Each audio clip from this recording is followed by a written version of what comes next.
Silakan masuk. Mbak Tita ya? Ya. Oh iya, selamat datang Mbak. Ya. Silakan duduk. Nyamanin dulu duduknya. Ini udah diambil. Boleh, boleh. Mbak Tita apa kabar? Baik. Oke, sebelum kesini dari mana? Tadi dari rumah sih, Bu. Oh, dari rumah. Sampai sini jauh nggak sih Mbak? Lumayan. Kira-kira berapa menit sih tadi? Ya, hampir setengah jam. Oh, jauh ya berarti ya? Iya, tadi juga dari kampus dulu sih. Oh, gitu. Sempat ke kampus dulu ngurus sesuatu terus langsung ke sini. Oh, oke. Mbak Tita ini berarti mahasiswa semester 4. Oke, semester 4 jurusan? Jurusan bimbingan konseling. Oh, bimbingan konseling. Harus jalan dong sama ibu ini berarti. Iya. Kok masuk BK kenapa Mbak? Karena sebenarnya kayak ada apa ya, rasa keingintahuan, semisal di BK tuh ngapain aja sih, terus lebih ke mungkin kayak penasaran sama konseling gitu sih. Oke. Jadi emang sebelumnya udah niat masuk BK? Sebenarnya itu pilihan kedua sih, Bu. Oke, pilihan kedua. Iya, sebenarnya yang pertama itu psikologi, tapi karena nggak keterima pilihan kedua, terus jadi ya udah masuk ke BK. Oke, berarti emang rezekinya di pilihan kedua Yes. gitu ya. Oke Mbak, sebelumnya terima kasih ya sudah hadir pada hari ini sesuai kesepakatan kita ya di beberapa hari lalu saat Mbak Tita WA saya. Saya sudah memperkenalkan diri kan di WA, tapi alangkah baiknya saya memperkenalkan diri secara langsung. Perkenalkan, saya Hana Kristina. Mbak Tita bisa panggil saya Ibu Hana. Di sini Ibu sebagai konselor yang akan mendampingi Mbak Tita selama sesi konseling ini berlangsung selama 45 menit nantinya. Mbak Tita boleh menceritakan segala concern yang sudah Mbak Tita sebutkan di WA. Kan Mbak Tita sudah sedikit menyampaikan secara garis besarnya ya, tapi Ibu di sini mau mendengarkan seluruh cerita Mbak Tita. Oke Mbak, sebelum mulai Mbak Tita bisa membaca ini dulu Mbak. Ini ada kontrak persetujuan konseling, bisa dibaca dulu, diisi identitasnya. Kalau sudah setuju baru ditandatangan di sini. Baca dulu ya, Ibu. Iya boleh.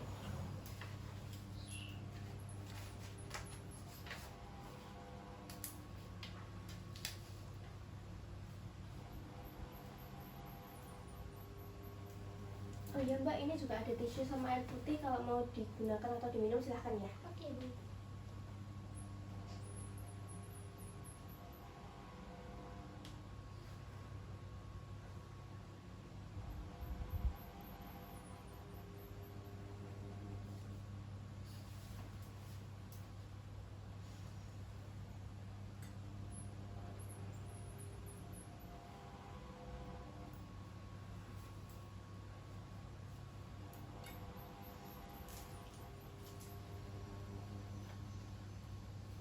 Sudah, Ibu. Sudah, oke. Ibu izin tanda tangan juga. Nanti sudah setuju ya Mbak untuk mengikuti konseling. Silakan selanjutnya diisi daftar hadirnya dulu.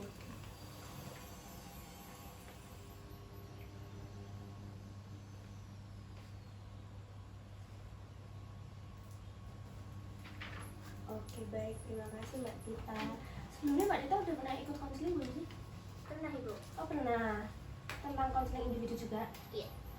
Oke, berarti seenggaknya Mbak Tita udah tahu ya prosesnya bakal kayak gimana. Oke, Mbak Tita untuk hadir pada hari ini tujuannya apa datang ke sini? Tujuan saya ikut konseling itu sebenarnya untuk bisa ketika saya mendapatkan atau mengalami masalah ini tuh bisa menyikapi atau mengelola tentang masalah yang saya hadapi ini sih. Berarti lebih ke manajemen atau cara Mbak Tita menyikapi masalah itu. Ya. Oke, berarti kita tetapkan dulu ya dari awal kalau tujuannya memang cara menyikapinya. Baik, oke Mbak Tita, saya sudah sedikit mendapat gambaran nih kenapa Mbak Tita mau datang pada hari ini. Dan silakan nanti Mbak Tita menceritakan segala yang Mbak Tita miliki, entah pengalaman dari cerita Mbak Tita ataupun perasaan hingga mungkin perilaku-perilaku yang muncul dari masalah atau pengalaman yang Mbak Tita ceritakan itu. Silahkan saja menceritakan segalanya, tidak usah takut kalaupun ibu akan bocor ke sana sini, karena ibu nggak akan melakukan hal itu seperti yang sudah dituliskan di inform consent atau di kontraknya, bahwa ibu akan merahasiakan segala yang Mbak Tita ceritakan jadi tidak usah khawatir. Dan Mbak Tita kesini dalam atas dasar sukarela kan? Iya. Oke, karena tidak ada paksaan, jadi silahkan terbuka ya Mbak. Saya mohon partisipasi aktifnya agar konselingnya berjalan lebih efektif juga. Baik Mbak Tita, ada apa kok datang hari ini? Jadi sebenarnya itu bukan akhir-akhir ini aja sih Bu, sebenarnya udah dari lama itu saya itu kan orangnya itu perasa ya Bu, jadi kayak dikit-dikit tuh kayak ngerasain hal-hal yang sebenarnya nggak usah dibawa sedalam itu, kayak nggak berlebihan gitu, tapi saya tipenya yang kayak merasakan hal-hal yang mungkin menyakitkan, tapi hal itu tuh kayak tersimpan terus jadi kepikiran apa ya, stay di kepala saya terus gitu loh Bu. Oke. Dimana tuh peristiwa itu misal ada suatu hal yang mungkin membuat saya kurang nyaman atau kurang apa ya, kurang mengenakan atau malah mengganggu diri saya sendiri, kayak misal ada hal yang lebih spesifik itu lebih ke mungkin dari kritik atau komentar yang dilantarkan oleh orang lain ke saya. Itu kadang itu bikin saya tuh kayak kepikiran terus, kalau aku dikasih komentar kayak gini pasti jadi kayak langsung refleksi diri, kayak kepikiran ya memperbaiki sih, tapi kayak hal-hal negatif itu masih stay di dalam kepala saya, kayak kepikiran terus sampai mungkin kayak belum ada hal yang bisa untuk menghentikan atau malah mengurangi hal tersebut kayak gitu. Oke, secara garis besarnya seperti itu ya. Berarti Mbak Tita ini emang tipe yang overthinkingan ya Mbak? Ya. Oke. Kalau dari contohnya tadi, itu memang yang bikin overthinking itu cuman dikritik atau ada kalimat-kalimat lain? Sebenarnya iya sih, nggak cuma dikritik, cuman kayak ada mungkin hal-hal yang orang lain, misal ada orang lain yang dikritik nih, tapi itu saya juga ikut merefleksikan ke diri saya juga, jadi kayak orang ngeritik, bukan misalnya orang ngeritik teman saya, tapi itu saya juga keikut apa ya, bisa untuk mendengarkan kritikan itu juga bisa dilakukan di saya juga. Oh iya ya, harusnya kayak gini, jadi kayak maupun itu buat orang lain tapi buat saya itu kayak berguna juga buat saya, tapi ujung-ujungnya malah kayak kadang kepikiran terus kayak gitu. Oke, itu sering terjadi atau hanya sesekali? Tergantung situasi aja sih Bu, cuman ya terkadang sih emang seringnya itu ketika mungkin ada hal-hal yang ketika saya menjabatkan bagian mungkin job desk atau mungkin diskusi, itu terkadang emang hal-hal itu terjadi, terutama kayak presentasi kan pasti apa ya, tampil di depan kelas gitu, dilihat sama teman-teman yang lain.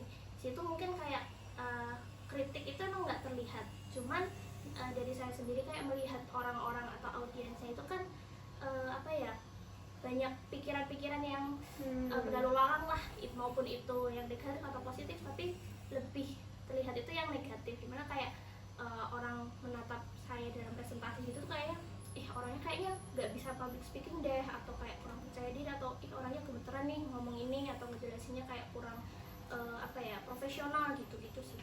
Oke, Mbak Tita tadi bisa mengatakan kalau orang lain berpandangan seperti itu karena apa? Apakah orang lain menunjukkan gestur seperti itu atau pernah ada ucapan?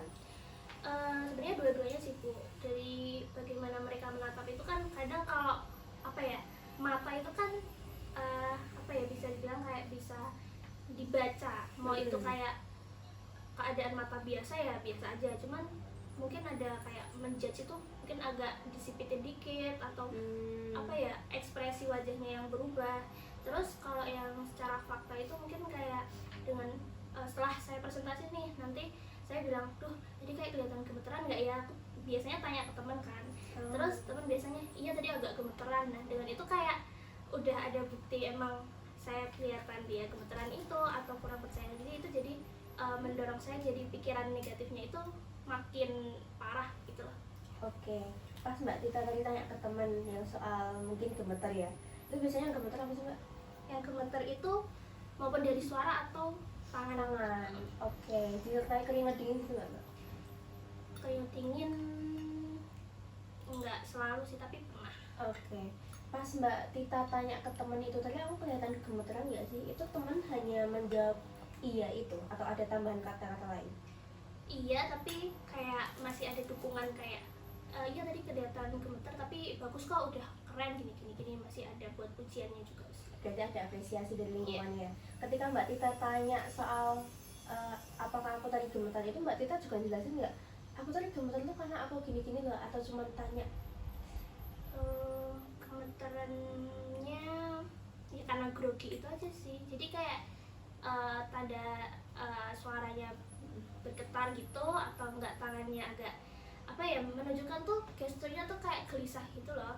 Itu tuh jadi kayak kelihatan oh orang ini tuh grogi, jadi kayak emang udah tau lah kesimpulan dari gemeterannya ini tuh karena groginya itu gitu. Oke, tapi Mbak Tita nggak menyampaikan ke teman? Tetap menyampaikan. Tetap menyampaikan. Oke, berarti teman-teman sekiranya juga punya asumsi ya bahwa Mbak Tita menanyakan itu karena Mbak Tita gemeteran, Mbak Tita merasa gugup atau nervous gitu. Oke, tapi pernah nggak Kak ada kalimat dari teman-teman yang sedikit menjudgment Mbak Tita? Mungkin soal gestur tubuh atau perkataan saat Mbak Tita presentasi, anggap saja. Ada sih Bu, tapi nggak tahu itu mereka melakukan itu apa enggak, tapi anggapan dari saya sendiri, semisal penglihatan dari saya sendiri kayak gesturnya kayak gimana itu terlihat gimana kalau saya sedang menyampaikan. Mungkin ada beberapa yang kayak terlihat bosan kayak dengerin saya bicara, atau mungkin kayak gak memperhatikan sama sekali, atau tatapannya itu tatapan yang bikin saya tuh kayak malah mengintimidasi gitu loh Bu. Oke. Jadi saya nggak tahu itu tatapan yang apa ya, mereka nggak paham atau kayak ini orang ngomong apa sih kayak gitu, atau mereka emang benar-benar mendengarkan. Jadi kayak persepsi dari saya sendiri tuh banyak ke negatifnya aja sih. Oke. Tatapan-tatapan itu menurut Mbak Tita yang bagaimana sih selain yang menyipitkan mata tadi? Tatapan yang membosankan. Tatapan yang membosankan? Iya, kayak apa ya, lihat saya berbicara tuh kayak mereka kayak bosen aja gitu loh, nggak sampai nyuruh tapi kayak tatapan kosong gitu deh. Oke. Dari mungkin tadi Mbak Tita melihat teman-teman kok kayaknya bosan ya dengan materi yang saya sampaikan gitu. Mbak Tita pernah improve nggak soal hal itu? Pernah, dimana kalau improve itu tuh biasanya apa ya, kalau awal-awal itu enggak awal-awal sih, kayak sesuai tertentu, matkul-matkul tertentu atau mungkin materi tertentu itu semisal saya memang paham sama materinya, saya bisa improve kayak ya karena saya paham ya saya bisa menjelaskan. Tapi kalau saya nggak paham materinya atau masih bingung, itu menjelaskan aja masih susah atau belum paham, ditambah grogi juga apalagi kayak gitu. Oke. Saya mau tanya sekali lagi ya Mbak, untuk akhir-akhir ini deh, itu sering terjadi di saat presentasi aja atau ketika diskusi juga itu masih terjadi? Diskusi iya sih kadang-kadang. Akhir-akhir ini Mbak Tita sering dalam forum diskusi kah? Iya, sering, karena ada mungkin kayak beberapa kepanitiaan jadi kayak banyak kumpulnya atau banyak diskusinya. Cuman kalau yang itu nggak terlalu apa ya, kayak nggak terlalu saya pikirkan banget sih, mungkin karena lebih ke akademiknya mungkin kayak gitu. Oke. Dari ketika menerima kritik Mbak, perasaan Mbak Tita tuh bagaimana? Merasa diri saya kurang. Boleh minum dulu Mbak, nggak apa-apa. Silakan, pelan-pelan aja.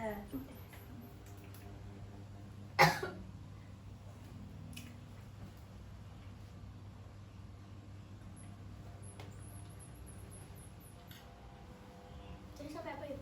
Perasaan Mbak Tita Perasaan saya ketika dikritik. setelah mengalami situasi itu. Setelah mengalami situasi itu tuh kayak ngerasa bersalah. Habis itu ngerasa nggak puas juga, sama kayak saya nggak berguna gitu lah, kayak nggak ada harga dirinya gitu. Kenapa sampai rasanya seberat itu Mbak? Karena yang saya lihat itu kayak sisi negatifnya aja gitu loh Bu. Jadi kayak karena mungkin dari kritik-kritik yang diberikan yang terlihat, atau mungkin ada hal-hal yang bikin saya kepikiran terus itu yang menjadi saya kayak semakin dengan banyaknya hal-hal itu terus ditambah sama pikiran negatif lainnya jadi overthinking juga terus jadi merasa diri saya kayak kok aku gini salah gini juga salah nanti takutnya kalau aku melakukan hal lain juga itu malah juga salah juga jadi kayak berasa mau melakukan yang benar atau memperbaiki yang benar tuh takut salah lagi kayak gitu. Berarti ini kalau boleh saya simpulkan Mbak Tita kadang merasa serba salah juga ya Mbak? Iya. Oke, untuk perasaan-perasaan tadi Mbak Tita pernah nggak sesekali nih punya pikiran aku kayaknya nggak kayak gitu deh, aku nggak seharusnya mikir sampai sejauh ini? Pernah sih ketika kayak emang lagi nggak ada kerjaan apa-apa terus mungkin ada pekerjaannya udah selesai lah semuanya terus jadi kayak udah selesai nih pekerjaanku habis itu kadang tuh saya kalau lagi nggak ada tugas atau nggak ngapa-ngapain tuh kadang kayak nonton video YouTube itu kan ibu itu tuh nontonnya itu kayak yang tentang self improvement bagaimana kita bisa mengelola kayak gitu lebih ke memperbaiki pemikiran saya aja lewat video itu kayak gitu. Mbak Tita emang suka berarti lihat hal kayak gitu? Iya, tertarik. Oke, tertarik berarti sejalan sama jurusannya ya tadi ya. Oke, nice. Berarti Mbak Tita sedikit banyak sudah paham ya kalau ada nih muncul perasaan-perasaan seperti ini. Yang paling dominan itu perasaan apa sih Mbak? Perasaan Kan tadi menyebutkan kalau saya belum menyebutkan lagi ada yang nggak puas sama diri sendiri terus perasaan bersalah dan mungkin ada sedikit hint kekecewaan juga pada diri sendiri ya. Di sini yang lebih dominan tuh yang mana?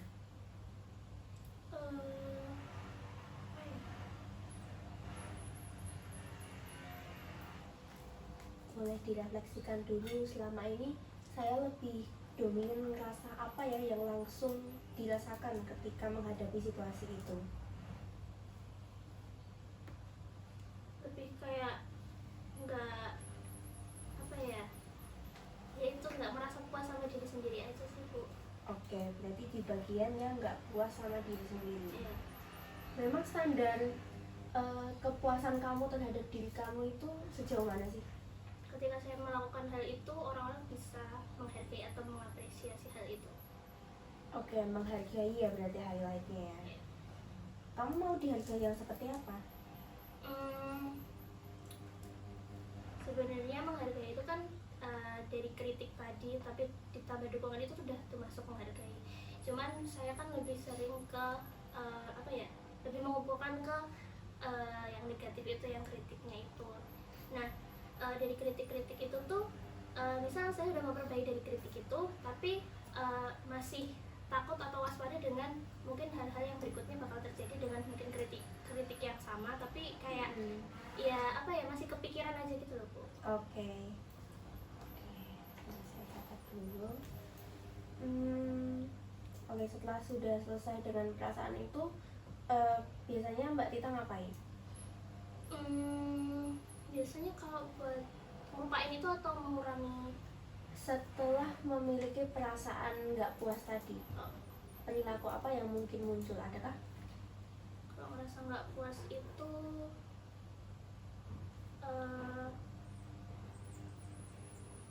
kadang itu pengen berusaha untuk bisa memperbaiki diri sendiri cuman terhalang yang namanya pikiran yang kayak nggak bisa untuk bergerak untuk bisa memperbaiki itu gitu. Yang biasanya menghambat selain pikiran itu apa Mbak? Adakah pengaruh-pengaruh dari eksternal ataupun internal? Kayaknya kalau eksternal itu sebenarnya bukan orang-orang yang mempengaruhi saya cuman mungkin dari saya sendiri kayak membandingkan diri sama orang lain kayak gitu. Oke, Mbak Tita berarti punya pengalaman pernah membanding-bandingkan dirinya. Iya. Memang menurut Mbak Tita sendiri, kamu tuh orangnya seperti apa sih? Kok harus dibanding-bandingkan? Kalau kenapa saya suka membanding-bandingkan itu ketika orang lain kok bisa ya kayak gini tapi aku nggak bisa kayak gitu lebih seringnya kayak gitu sih kayak kemampuan yang mereka miliki atau orang lain miliki tapi aku kok nggak bisa kayak gitu. Itu di bidang akademik kah? Bisa apapun sih nggak cuma akademik ya. Berarti nggak pengecualian di akademik ya? Iya. Tapi kamu lebih sering merasa seperti itu di akademik atau non? Akademik. Akademik, oke. Itu sudah berlangsung sejak dulu sebelum kuliah atau baru-baru saja? Sejak dulu. Sejak dulu. Iya, kayak iya karena berlangsung lama gitu jadi kayak sulit buat menyikapinya aja sih. Oke, berarti emang dari masa-masa sekolah udah mengalami seperti itu. Mungkin apa ya kayak dari sedikit demi sedikit, cuman semakin dewasa semakin tua juga makin parah itu sih Bu. Oke, Mbak Tita pernah nggak asking for help gitu Untuk untuk mengatasi dari pikiran Mbak Tita itu? mungkin ada sih, cuman kayak buat saya bukan kurang membantu ya, cuman kayak saya kurang puas dengan jawaban mereka kayak gitu mungkin. Oke, memang tapi Mbak Tita sering nggak menanyakan untuk bantuan itu atau hanya sesekali aja? Sekali aja. Sesekali aja. Sebenarnya jawaban yang waktu itu Mbak Tita inginkan itu seperti apa? Yang bisa saya lakukan kalau mereka ngasih tahu itu ya, kalau bisa saya lakukan berarti itu yang membantu atau membuat saya puas kayak gitu. Tapi karena saya nggak bisa ngelakuin dengan saran dari mereka yang kurang sesuai sama saya, berarti saya nggak ngelakuin. Oke, kurang sesuainya itu menurut kamu kurang sesuai dengan kepribadian kah, kebiasaan kah, atau apa?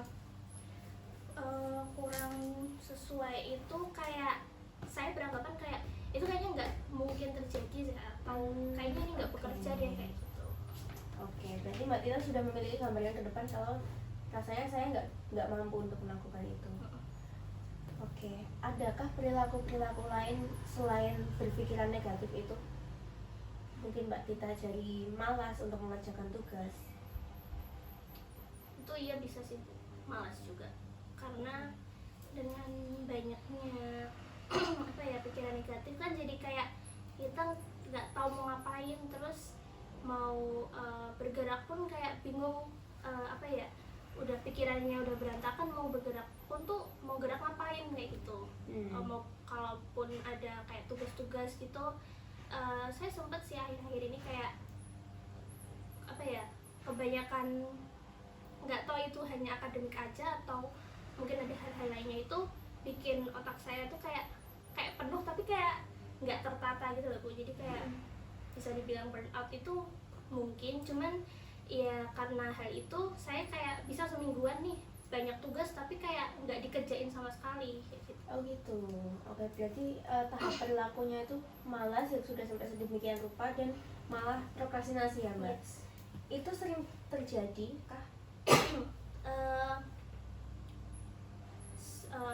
Nggak sering, cuman kayak setiap ada periode waktunya gitu loh Bu. Kayak misal saat minggu pertama sampai minggu kedua itu saya rajin-rajinnya nih, terus tiba-tiba kayak banyak tugas muncul, kemudian ada banyak hal-hal yang mungkin mempengaruhi mood saya atau pikiran saya itu, secara mendadak tuh kayak saya langsung berhenti buat bisa berpikir kayak gitu. Jadi kayak tadi itu kayak males ngapa-ngapain, terus bingung mau bergerak kayak gimana kayak gitu sih.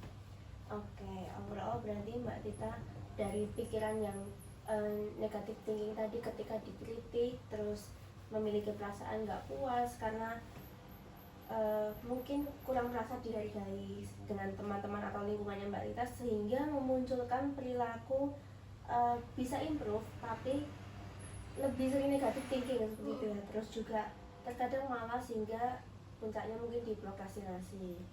Oke Mbak Tita, sekarang Ibu punya nih media yang bisa membantu Mbak Tita dalam merefleksikan atau mengidentifikasi masalahnya Mbak Tita lebih dalam. Ini akan dikerjakan bareng-bareng sama Ibu, jadi tenang aja. Oke, untuk yang pertama itu ada apa sih yang terjadi. Mbak Tita boleh menuliskan lagi di sini, tapi kita mau menspesifikkan ya Mbak. Tadi kan dikritik. Nah, mungkin bisa ditulis salah satu pengalaman nyata yang akhir-akhir ini aja terjadi, yang mungkin masih Mbak Tita ingat. Silahkan dipikirkan dulu, nggak usah buru-buru, nggak apa-apa.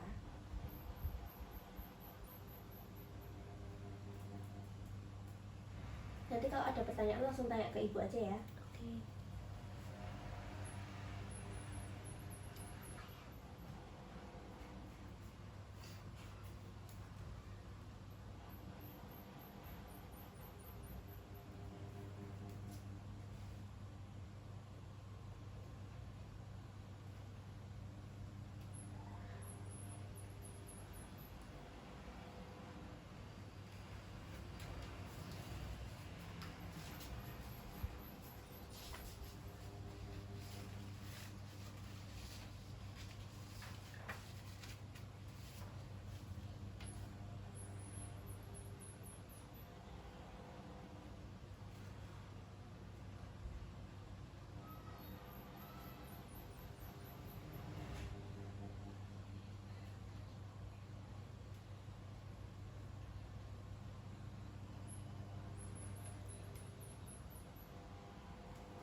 Oke, kita mau lanjut ke bagian yang kedua.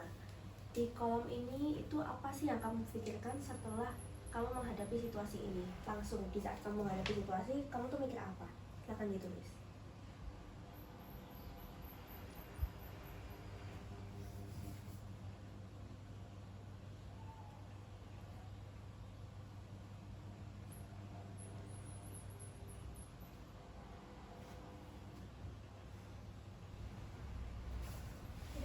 Oke, selanjutnya kita mau ke kolom yang ketiga. Apa yang kamu rasakan dan lakukan setelah kamu berpikir hal ini?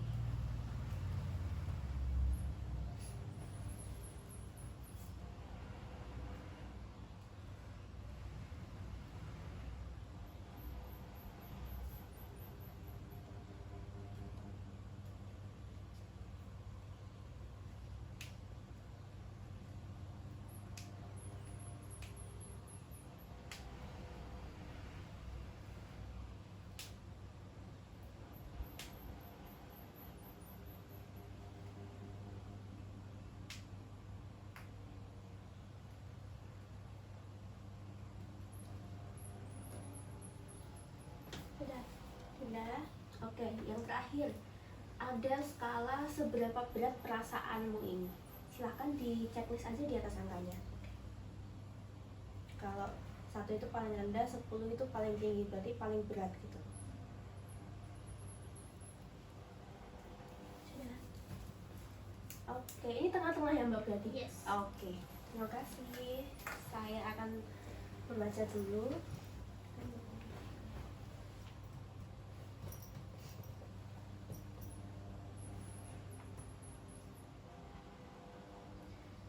Oke Mbak, jadi di sini Mbak Tita menyebutkan bahwa kejadiannya adalah ketika diskusi kelompok ya. Terkadang merasa bahwa diri Mbak Tita itu nggak bekerja sesuai job desk atau kurang memuaskan.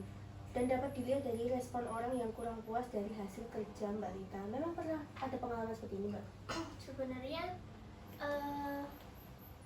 anggapan saya sendiri, dan ya itu tadi sesuai dengan kayak case story dari mereka sendiri. Semisal saya menyadari bahwa kemampuan atau kayak pengetahuan saya itu nggak seluas atau sebanyak yang teman-teman punya kayak gitu. Dimana nanti di situ juga kayak bakal muncul apa ya, pikiran-pikiran kayak, duh aku bisa nggak ya kayak mengimbangi mereka, atau apa ya, bisa menjawab mungkin pertanyaan-pertanyaan atau diskusi dari teman-teman sendiri. Padahal di situ kan kalau diskusi kelompok emang ya setara, maksudnya bisa saling mengajari atau mungkin berbagi pendapat atau saran kayak gitu. Tapi di situ saya kayak berpikiran terus apa ya, dari kemampuan saya yang beranggapan kayak kurang dari yang lain, jadi kayak pikiran-pikiran yang negatif itu muncul terus gitu. Oke. Kok dari tadi kayaknya Mbak Tita menyebutkan bahwa saya kurang dari orang lain karena belum memiliki wawasan yang begitu luas. Memang lingkungannya Mbak Tita ambis semua kah?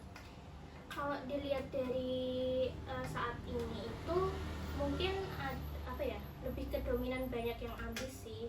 Walaupun ada yang biasa aja atau yang mungkin kurang, tapi kayak dengan adanya yang lebih apa ya, lebih kelihatan pinter lah, lebih rajin, itu tuh jadi kayak bikin saya lebih membandingkan diri saya sama orang-orang itu kayak gitu. Emang yang lebih tingkatannya di atas Mbak Tita tuh, di pandangan Mbak Tita tuh yang kayak gimana orangnya? Yang bisa menjelaskan suatu materi yang sebenarnya itu saya belum paham, tapi dia bisa menjelaskan gitu. Kayak bisa ngajar orang gitu Iya. ya. Tapi ada nggak sih orang-orang yang mungkin di bawahnya Mbak Tita? Ada. Ada. Terus kenapa kok Mbak Tita merasa harus terus berpandangan kalau saya itu kurang daripada yang wawasannya luas itu?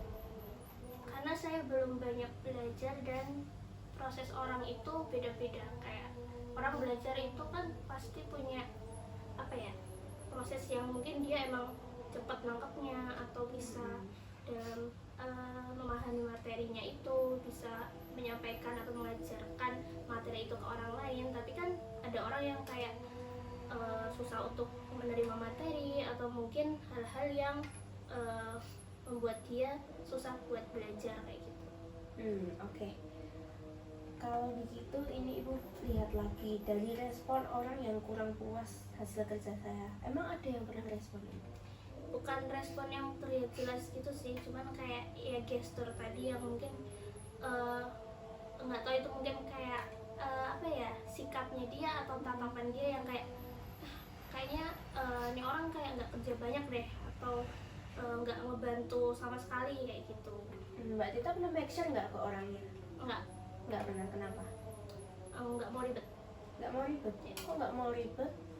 Karena nggak tahu, saya kayak lebih apa ya, nggak mau ngurusi ini orang lain sih, jadi kayak lebih ke fokus sama saya sendiri aja. Oke, baik. Terus setelah ada pengalaman itu yang Mbak Tita pikirkan itu merasa bersalah dan kurang puas sama diri sendiri. Tadi udah kita bahas ya Mbak di depan ya. Kalau Mbak Tita kayaknya sering merasa bersalah dan kurang puas sama diri sendiri. Oke, apa yang dirasakan dan dilakukan? Ketika sedang merasakan itu Mbak Tita berusaha untuk melakukan lebih baik. Nah ini Mbak Tita sudah bisa berusaha, tapi masih berpikiran seperti itu. Iya, dengan usaha-usaha gitu tapi kayak masih terbayang-bayang sama yang apa ya, bikin saya berpikiran negatif itu. Misal kalau saya udah berusaha nih dengan sebelumnya saya kayak jarang buat nge-review materi, atau mungkin apa ya, cuman hiburan aja lah, kayak nonton YouTube, nonton yang aku suka aja, mungkin hiburan-hiburan yang lain. Tapi sekarang lebih ke uh, berusaha untuk bisa, mungkin kayak bisa nonton podcast yang bisa menambah ilmu, atau mungkin yang kayak tadi itu self improvement kayak gitu. Tapi dengan kayak gitu tuh nggak apa ya, nggak langsung hilang pemikiran itu, jadi kayak tetap ada di bayang-bayang aja. Oke, apa sih yang biasanya bikin pikiran itu nempel terus di kepalanya Mbak Tita? Apa ya, kayak nggak tahu sih, kayak kekhawatiran aja sih. Kekhawatiran akan? Kekhawatiran akan hasil yang saya capai, kayak ya itu, kayak kurang puas sama hasil yang dilakukan. Misal udah melakukan hal-hal yang diperbaikin itu, tapi setelah melakukan mungkin pekerjaan lain itu pasti bakal muncul lagi gitu loh Bu. Jadi kayak fasenya berulang-ulang. Oke, sepertinya ini kan udah berlangsung cukup lama ya Mbak. Terus ini juga dari skala Mbak Tita ngechecklist di antara angka 8 dan 9. Berarti ini termasuk tingkatannya udah berat. Perasaan yang Mbak Tita rasakan itu memberatkan diri Mbak Tita sendiri. Oke Mbak Tita, saya mau tanya, kalau dari perasaan, pikiran hingga perilaku itu yang paling dirugikan menurut Mbak Tita siapa sih? Diri punya- sendiri. Nah, Mbak Tita sudah tahu kan kalau yang dirugikan itu adalah diri sendiri. Tetapi kenapa itu terus berulang? Kenapa itu terus diulangi? Yang Mbak Tita dapatkan dari itu apa? Yang didapatkan dengan apa, berpikiran negatif itu yang berulang-ulang. Sebenarnya nggak didapetin apa-apa sih, kayak malah membuat saya apa ya, semakin down kayak gitu. Sebenarnya kayak saya menyadari kalau dengan banyaknya negatif thinking, kemudian kepikiran terus, kalau dipikirin terus nanti ya nggak bakal selesai kayak gitu. Tapi yang jadi masalah tuh emang kayak bingung gimana sih cara berhentiinnya, atau kayak mengurangi hal-hal yang nggak usah dipikirin, yang sebenarnya nggak usah dipikirin tapi kayak tetep aja kayak gitu. Oke, Mbak Tita pernah nggak sesekali menghindari hal itu? Pernah. Hasilnya? Hasilnya ya biasa aja sih, tenang-tenang aja, tapi kayak habis selang itu muncul lagi. Oke. Berarti ini memang udah siklus gitu ya Mbak? Ya. Dan Mbak Tita sudah tahu bahwa itu merugikan diri Mbak Tita sendiri. Tapi apakah Mbak Tita mau sih stuck di fase-fase ini terus? Nggak mau. Mbak Tita mau improve nggak? Mau. Nah oke, berarti di sini yang perlu Mbak Tita sadari adalah yang pertama pikiran Mbak Tita itu dulu. Kenapa sih kok kayaknya orang tuh cuma lihat aku tapi kok aku merasa dikritik ya? Aku tapi kalau mau make sure kayaknya nggak usah deh, aku milih jalan damai deh. Tapi Mbak Tita pernah mikirin nggak? Kalau semisal Mbak Tita merasa disipitin sendiri sama orang, ketika orang memiliki gestur yang sedikit bosan mungkin dengan presentasinya Mbak Tita pernah nggak memiliki kepikiran kayaknya aku mau make sure deh dia kayak gitu tadi, kenapa ya? Apa itu perasaan aku aja? Kepikiran atau enggak kayak gitu? Ya. Atau make sure ke orangnya? Nggak kepikiran sih, cuman kayak mungkin kepikiran tapi kayak nggak di saat itu juga. Jadi semisal mungkin ada di suatu hal apa ya, satu bukan di lain hari intinya. Di lain hari misal kayak nanyain aku tuh biasanya presentasinya kayak gimana sih gini gini gini, atau enggak kayak lebih ke apa ya, memancing misal pas satu kelompok nih sama orang-orang yang mungkin bikin saya kurang nyaman tadi itu kayak terus nanti maaf ya kalau aku kurang gimana, aku lebih sering ke terbuka sama orang-orang yang memahami, oh apa ya, kemampuan aku tuh baru segini gitu. Jadi kayak maaf kalau semisal mungkin kurang memuaskan atau apa gitu. Jadi kayak gak langsung ngasih tahu, aku tuh orangnya gini ya, grogi gini enggak. Terus malah menceritakan atau hal-hal yang aku rasakan pas presentasi. Jadi kayak lebih ke apa ya, bukan bisa dibilang kayak pesan tersembunyi gitu. Oke, jadi tersirat ya, nggak langsung diucapin. Oke, tapi Mbak Tita tadi kan menyebutkan sendiri ya, bahkan Ibu apresiasi loh kalau Mbak Tita tahu bahwa semua proses belajar orang-orang itu beda-beda, nggak bisa disamakan. Mbak Tita tadi juga udah ngasih contoh, mungkin temennya fast learner tapi Mbak Tita kurang. Nah, tapi dari yang saya soroti, Mbak Tita tadi dari nonton YouTube yang awalnya hiburan terus jadi pembelajaran, kayak gitu tuh udah termasuk proses belajar loh Mbak. Belajar kan bisa dari segala hal ya, nggak perlu terus-terusan akademik maupun non akademik, belajar bisa dari semuanya. Mbak Tita itu masuk ke dalam BK juga kan mempelajari orang ya, itu juga termasuk dalam proses belajar loh. Jadi sekiranya untuk pikiran-pikiran yang negatif dari kritik-kritik tadi bisa dilatih sedikit demi sedikit untuk dikesampingkan, atau enggak nih pikirannya dibagi dua. Kalau yang negatif mau masuk nggak apa-apa di kanan, tapi yang di kiri juga harus diimbangi dengan positif. Nah, menurut Mbak Tita ketika dikritik, sisi positif dari dikritik seseorang itu apa sih?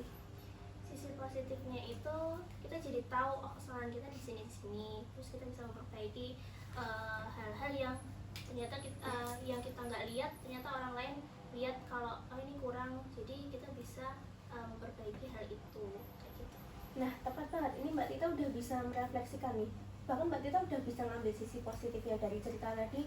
Mbak Tita kan juga memiliki kemampuan buat improve ya setelah dikritik.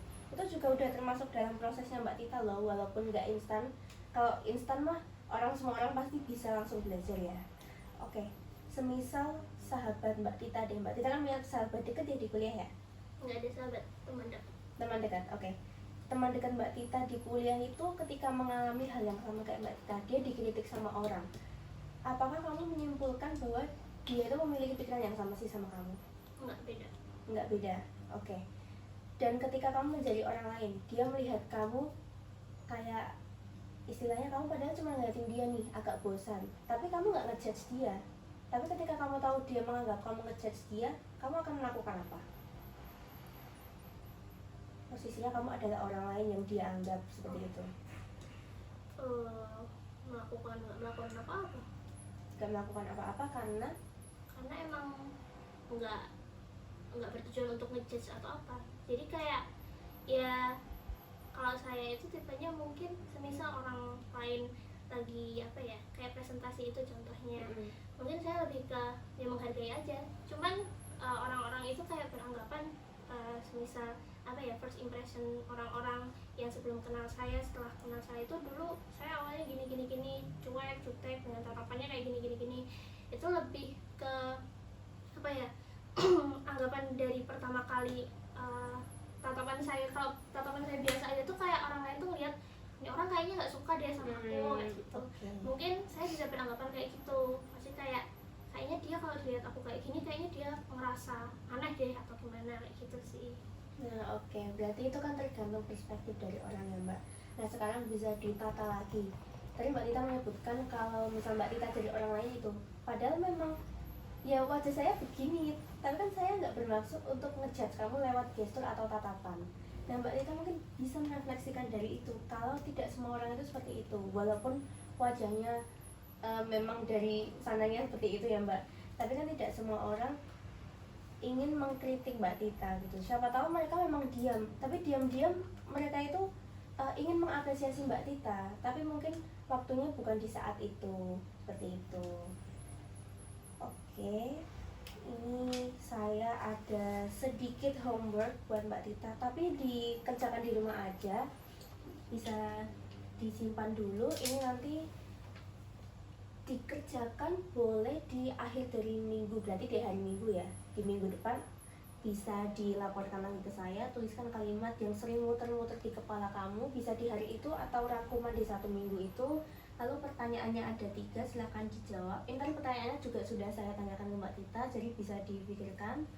Lalu yang terakhir ada tuliskan kalimat pengganti untuk Mbak Tita sendiri. Kalau semisal tadi kalimat negatifnya, saya merasa kurang puas dengan diri saya, Mbak Tita boleh tuliskan kalimat positif yang dapat mengganti kalimat negatif itu. Dan jangan lupa di bawah sendiri ada, silakan dibaca Mbak.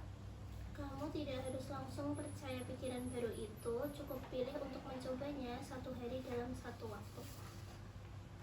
Oke, nah itu bisa diucapkan setelah Mbak Tita mengerjakan sahab ini. Begitu Mbak, silakan disimpan boleh. Oke Mbak, dari cerita Mbak Tita tadi kan sudah cerita panjang lebar tentang pikirannya Mbak Tita yang terlalu overthinking. Nah sekarang Ibu memiliki salah satu teknik yang diharapkan dapat membantu Mbak Tita nge-stop pikiran tersebut. Ini Ibu memiliki namanya thought stopping. Oke, yang pertama Ibu jelaskan dulu thought stopping, namanya aja thought stopping, jadi menghentikan pikirannya. Jadi ketika pikiran-pikiran itu datang, Mbak Tita berusaha sekeras mungkin untuk menghentikan pikiran itu. Caranya gimana? Dengan mengucapkan kata stop. Boleh langsung diucapkan verbal dengan keras stop, atau dengan tepuk tangan sambil bilang stop. Bukan tepuk tangan gini ya Mbak, sekali aja sambil bilang stop. Itu gunanya untuk menghentikan pikiran-pikiran Mbak Tita, karena otomatis tuh kita akan membatasi gitu loh Mbak pikirannya. Oke, bisa diterima? Bisa. Oke, kita mau latihan dulu ya sekarang sebelum diterapin di kesehariannya. Nanti saya akan menyuruh Mbak Tita untuk tutup mata dan membayangkan kejadian serta kalimat-kalimat ataupun gestur atau tatapan dari orang-orang yang Mbak Tita kira ngejudge Mbak Tita atau mengkritik Mbak Tita. Setelah itu Mbak Tita nggak perlu ngomong apa-apa, tapi nanti saya akan pandu dulu. Saya akan bilang stop sambil menepuk sekali, dan Mbak Tita harus langsung membuka mata setelah itu. Oke, setelah itu nanti kita refleksikan bersama. Paham? Oke, kita coba, silakan tutup mata. Pikirkan dulu kejadian-kejadiannya, terus kata-katanya orang-orang yang sering mungkin menunjukkan pandangan atau gestur-gestur yang menurut Mbak Tita nggak enak. Stop. Oke, udah. Oke. Agak kaget nggak Mbak? Iya, gitu kan. Oke. Gimana setelah saya bilang, oke, sebelumnya deh. Sebelumnya yang Mbak Tita pikirkan apa dulu? Komentar-komentar negatif sama gestur-gestur yang didapatkan ketika saya nggak merasa nyaman gitu. Oke, situasinya adalah Saat saya berbicara di depan banyak orang. oke. Setelah saya bilang stop sambil menepuk satu tangan tadi, Mbak Tita langsung kaget. Iya, Dan setelah itu pikirannya apakah langsung ke stop? langsung buyar. Langsung buyar, Iya. karena ada interupsi dari saya. Oke, inilah yang dinamakan top stopping Mbak. Jadi memang agak mengagetkan ya, Iya. karena ini kan dilakukan sama saya. Tapi ketika itu dilakukan sama Mbak Tita sendiri, Mbak Tita itu bisa mengontrol diri sendiri. Seperti itu. Nah setelah udah saya pandu nih, sekarang giliran Mbak Tita yang melakukan itu sendiri. Jadi nanti yang nepuk sambil ngomong stop bukan saya, tetapi Mbak Tita sendiri. Boleh tanpa tepuk, boleh pakai tepuk, senyamannya Mbak Tita, asal ada kata stop yang keluar. Oke, sudah paham? Sudah. Oke, silakan. Jadi ini saya nempuknya terserah saya. Iya, ketika mungkin pikirannya sudah terlalu runyam gitu yang bikin Mbak Tita nggak Oke. enak. Bisa dimulai Bu. Bisa.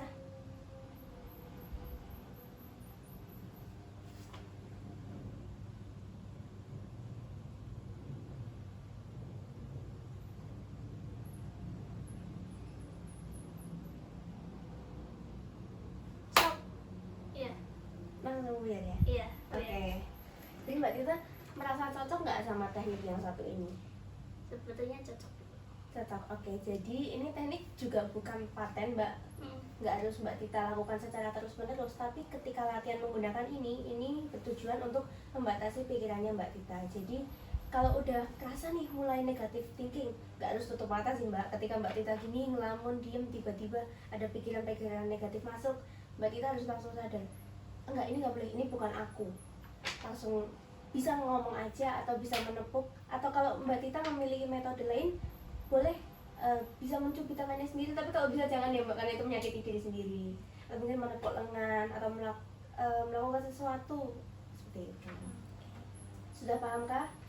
Sepertinya saya pernah melakukan ini sendiri sih Bu. Oke, gitu pernah ya berarti? Iya, kayak tiba-tiba mikirin apa terus kayak secara sendiri kayak kayak gitu. Oh Jadi, gitu, iya. tapi nggak tepuk gitu ya? Iya, nggak tahu.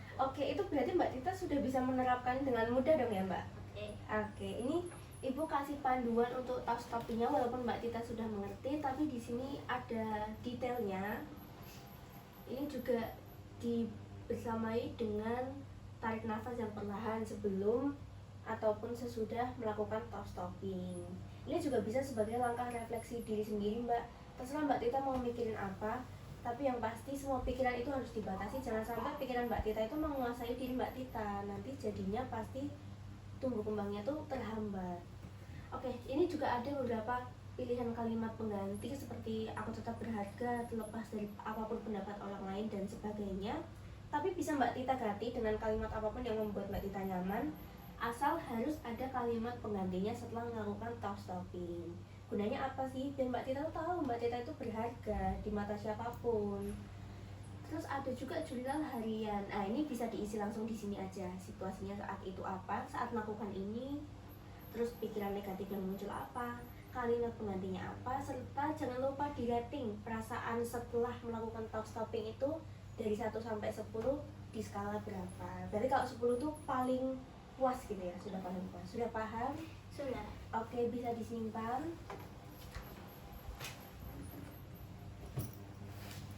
Oke Mbak, sepertinya Mbak Tita tadi kan sudah menceritakan ya, bukan menyebutkan ya, menceritakan sangat amat banyak pengalaman Mbak Tita, terus perasaan-perasaannya juga sudah disebutkan kepada saya. Saya harap setelah ini tanpa sadar waktu yang kita sepakati sudah selesai Mbak. Jadi tidak sadar ya 45 menit ini berlalu begitu cepat dari cerita-cerita tadi. Tapi sebenarnya saya tuh masih penasaran loh Mbak sama ceritanya Mbak Tita, karena rasanya masih ada sesuatu yang akan diceritakan seperti itu. Apakah ada Mbak? Ada Bu. Oke, masih ada.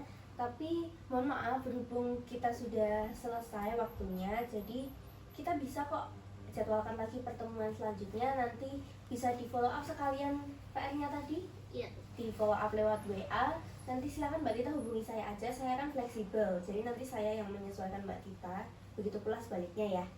Oke, dari hasil konseling hari ini semoga Mbak Tita bisa mengimplementasikan tahu stopping tadi di kesehariannya Mbak Tita, dan kiranya Mbak Tita selalu percaya pada diri sendiri, dan semoga hasil dari konseling hari ini bisa bermanfaat bagi Mbak Tita. Oke, adakah yang mau ditanyakan sebelum kita melakukan penutupan? Cukup Ibu. Cukup? Oke Mbak Tita, terima kasih banyak sudah hadir pada konseling hari ini. Ibu sangat bangga sama Mbak Tita karena udah bertahan sampai hari ini, meskipun ada banyak pikiran negatif yang muncul di pikirannya Mbak Tita. Tapi Mbak Tita udah keren banget, bahkan bisa hadir pada hari ini, udah mau konsultasi ke Ibu. Jangan lupa juga Mbak Tita harus menghargai diri sendiri, karena Mbak Tita tuh berharga loh. Bahkan di mata Ibu aja Ibu bangga dengan cerita dari Mbak Tita tadi, karena Mbak Tita udah mau bertahan sampai hari ini. Oke, terima kasih Mbak Tita, hati-hati pulangnya. Kalau mau kemana pun hati-hati. Mbak Tita naik motor ya? Enggak, tadi diantar Oh, sama dia Ibu. Oke, dia sama Ibu, hati-hati pulangnya. Titip salam untuk ibunya. Ya. Sampai jumpa lagi Mbak. Terima kasih Ibu. Ya, terima kasih.